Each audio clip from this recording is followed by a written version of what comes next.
barreeffama kee kanaa wal fakkaata. Mucattii wahiitu jira kutaa 11 baratti. Mucaa wahiitiin wal jaalatte mucaan kun dalagaa inni akkaadeedha. Almumsi gargaara rakkoon hin jiru. Haga barumsa kee xumurtee yuunivarsiitii seentutti abshiraan hawaas jedheen tole jetteeni nikaaha wal godhatan. San booda kutaa 11 barattee 12 barattee akka isiin yaani barumsa dabalataallee barattee yaani barumsa isii qofa akka isiin itti yaaddu godheeni kutaa 12tti qabxii guddaa fiddee yuunivarsiitii seente. Hin deemtee waggaa jalqabaa wanta deebitu jijjiiramoo irratti argenne yaani tadeemte sanii miti tadeebite. San booda hin deemtee waggaa lammaffaa barachuudhaaf san booda itti bilbiltee dhiifa manaa godhi. Nikaa keessan narraa buusee hin barbaadu. Kasi caalaa nafahamu asitti argadhee jira yuunivarsiitii keessatti inni illee barataadha akkuma kiyyaati. Kanaafuu nikaa keessan narraa buusee hin barbaadu jetteen. San booda baay'ee rifate mucaan waan godhu wallaale.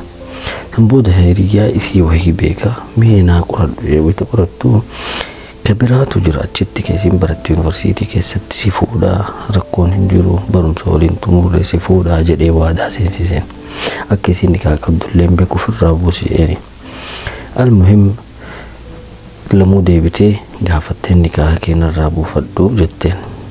Tayyib jedheen abshir gammachuu matee barbaada osuma si jaaladhu nikaa kanallee sirraa buusa abshir jedheeni nikaa isii kan irraa buusa. San booda amma jaalattee yuunivarsiitii waliin jiru san waliin jaalala keessa seenuu jalqabde.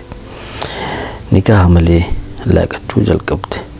Achoofanii wallaaqatanii barumsa isaanii ka yuunivarsiitii xumura hin eebbifaman. Iddoon isaanitti yaani hojiitti argatanillee gargari.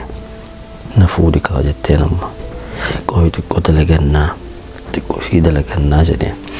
Xiqqoo dalagatan waggaa takka 2 3 4 san booda wallahi warri kennaa tabiraa wahiin akkadhate si fuudhuu hin danda'u osuma si jaaladhu si dhiisaa jira si fuudhuu hin danda'u dhiifa manaa godhii jedheen.